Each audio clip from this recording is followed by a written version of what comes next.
کا سفر ہے یہ کچا ہوتا تھا،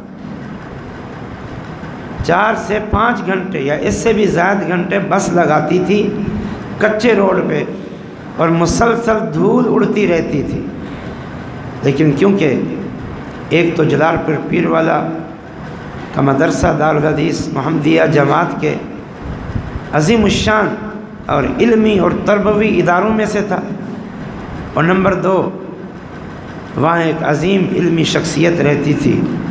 شیخ القرآن والحدیث محدث العصر مولانا سلطان محمود صاحب محدث جلال پوری۔ پھر ان کا حکم، ان سے ملاقات، یہ ان کو کھینچ کے لے جاتی تھی۔ یہ بتا رہا ہوں کہ ان لوگوں کی قربانیاں اور ان کی اس سفر کے حوالے سے ایک اہم بات ہے جو ان کی بصیرت پر دلالت کرتی ہے، جو ان کی دور بینی پر دلالت کرتی ہے، اسے آپ کو بتاتا ہوں۔ یہ بات ایک دفعہ ایک مجلس میں فضیلت الشیخ محدث العصر شیخ القرآن والحدیث مولانا محمد رفیق العصری حفظہ اللہ تعالی ومتعنا اللہ بطول حیاتہ نے بتائی کہ جب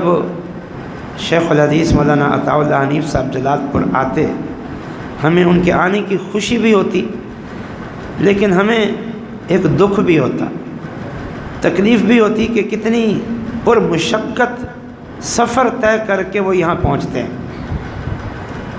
خوشی ہوتی کہ وہ ہمارے پاس تشریف لائے، ہمیں ان سے استفادے کا موقع ملا۔ اور شیخ الحدیث مولانا محمد رفیق العصری حفظہ اللہ فرماتے ہیں کہ مولانا عطاء اللہ حنیف رحمۃ اللہ علیہ جلال پور آتے تو بہت نصیحتیں کرتے اور ہمیں جماعتی حوالے سے، تدریسی تعلیمی اداروں کے حوالے سے بڑے اچھے مشورے دیتے، اور ہم نے ان سے بڑا استفادہ کیا ہے۔ تو بتاتے ہیں کہ ہماری یہ خواہش تھی کہ یہ روڈ پکا ہو جائے ملتان سے جلال پور تک، تاکہ مولانا عطاء اللہ حنیف رحمۃ اللہ علیہ کو یہ جو پریشانی ہوتی ہے نا سفر کی، صعوبت اور مٹی اور دھول، یہ تکلیف نہ پہنچے۔ تو اللہ اللہ کر کے روڈ پکا ہو گیا۔ اگلے سال جب آئے تو پکا روڈ تھا۔ میں نے کہا شیخ صاحب آج تو سفر ملتان سے جلال پور کا بہت اچھا ہوا ہوگا، مٹی دھول نہیں ہوگی، ٹائم بھی مختصر لگا ہوگا، اور ویسے بھی یہاں جلال پور والوں کو بھی بڑی سہولت ہو گئی ہے، بڑا آرام ہو گیا ہے، بہت ایک بڑی سہولت حاصل ہو گئی ہے، لوگ بہت خوش ہیں۔ تو انہوں نے جو بات کہی وہ ان کی بصیرت اور دوربینی اور امت کے لیے جو درد تھا اس پہ دلالت کرتی ہے۔ ان کا مولانا صاحب آپ خوش تو ہو رہے ہیں اور خوش ہونا چاہیے، لیکن ابھی اس پکا روڈ بن جانے کی وجہ سے ملتان کی ساری بے حیائی، برائی، خرابی، فسق و فجور اور اس کے سارے اسباب اور وسائل ابھی جلال پور تک پہنچنا شروع ہو جائیں گے۔ جن خرابیوں سے یہاں کے لوگ بچے ہوئے تھے کہ آمد و رفت کے ذرائع آسان نہیں تھے، آمد و رفت کم ہوتی تھی، اب آمد و رفت کے ذرائع اچھے ہو گئے ہیں، آمد و رفت زیادہ ہوگی تو ایک ایک کر کے ساری خرابیاں آ جائیں۔ استاد جی حافظہ اللہ فرماتے ہیں کہ واقعتاً ان کی بات سن کر ایک تشویش دل میں آئی، اور ہم نے ان کی بصیرت کی اس وقت بھی داد دی، اور وقت گزرنے کے ساتھ ساتھ ان کی وہ کہی ہوئی بات جو پوری ہوتی دکھائی دی، اور وہ سارے فتنے اور خرابیاں جلال پور میں بھی نظر آنا شروع ہوئیں، تو واقعتاً ہم نے ان کی بصیرتوں کو داد دی۔ تو یہ لوگ بڑا کام کر کے گئے ہیں، محنت کر کے گئے ہیں، خدمت کر کے گئے ہیں۔ آپ میں سے کچھ طلباء جو بالخصوص، ویسے تو سب، آخری بات عرض کر رہا ہوں، بالخصوص جن میں صلاحیت ہے، بالخصوص کتاب کو سمجھ سکتے ہیں، پڑھ سکتے ہیں، استاد پڑھا رہا ہوتا ہے سمجھ سکتے ہیں اور ان کو کچھ حاصل ہوتا ہے، یا پھر خطابت کی ان میں صلاحیت ہے، تو وہ اپنے آپ کو ضائع نہ کریں۔ اس کا یہ معنی نہیں ہے کہ دوسرے بھلے ضائع کر دیں، انہیں نصیحت کروں گا کہ وہ محنت کر کے اللہ سے دعائیں کریں اور محنت کریں اور مطالعہ کریں، اپنی کمی پر قابو پا سکتے ہیں، مایوس نہ ہوں، اپنے آپ کو مزید کمزور نہ کریں، لیکن جن میں صلاحیتیں ہیں، یہ اللہ کی دی ہوئی امانتیں ہیں، ان کو ضائع مت کرو۔ کھیل کود میں جیسا کہ آج کا سب سے بڑا فتنہ ہے یہ موبائل،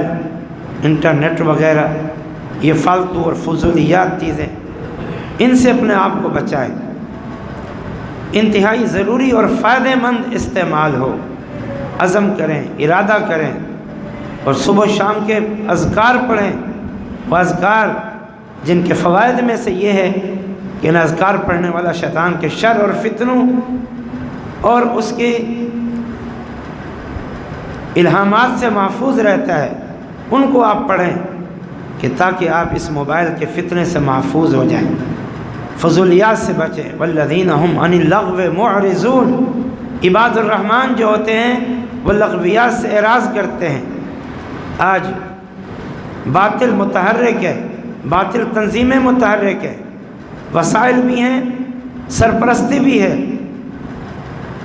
ملکی سطح پر بھی اہل باطل کی اور عالمی سطح پر بھی اہل کفر کی سرپرستیاں ہیں، اور آپ لوگ وسائل سے ویسے محروم ہیں، افرادی قوت ویسے کم میں، اور چند بچے ہوتے ہیں جن میں صلاحیت ہوتی ہے اور وہ بھی اپنی ذمہ داری کو نہیں سمجھتے، اپنے آپ کو ضائع کر دیتے ہیں، اور بجائے اس کے کہ اپنے آپ کو وہ اللہ کے دین کی خدمت کے لیے وقف کریں، تو کم سے کم اور کوئی نہیں تو آپ میں سے مسلسل ان بزرگوں اور اسلاف کی خدمات اور سیرتیں سن سن کے کوئی ایک تو تیار ہو جائے جو یہ عزم کرے کہ میں عطاء اللہ حنیف بننے کی کوشش کروں گا، میں یوسف کلکتوی بننے کی کوشش کروں گا، میں عبدالخالق رحمانی بننے کی کوشش کروں گا، میں بدیع الدین راشدی، محب اللہ راشدی بننے کی کوشش کروں گا، اور دیگر علماء کرام رحمہم اللہ تعالی رحمتاً واسعتاً، ان کی سیرتوں کو پڑھ کے ان کی طرح خدمت دین کا اپنے دلوں میں جذبہ پیدا کرو۔ اس کی بڑی کمی ہے، اور یہی شوق اجاگر کرنے کے لیے یہ ایک عظیم الشان پروگرام منعقد ہے۔ میں جب بھی آتا ہوں مجھے یہاں آ کر خوشی ہوتی ہے، اس بالکل ایک منفرد اور اچھوتے ایک پروگرام سے جو جامعہ احسان نے اپنے عزیز طلباء کی علمی، تربیتی اور دیگر جو صلاحیتیں انہیں اجاگر کرنے کے لیے شروع کیا ہوا ہے۔ اللہ تعالیٰ مدیر جامعہ کو بھی جزائے خیر دے، اور ان کے معاونین تمام اساتذہ کو جزائے خیر دے، اور اللہ تعالیٰ مدیر جامعہ مولانا محمد حسن سلفی صاحب کو صحت کاملہ عاجلہ عطا فرمائے۔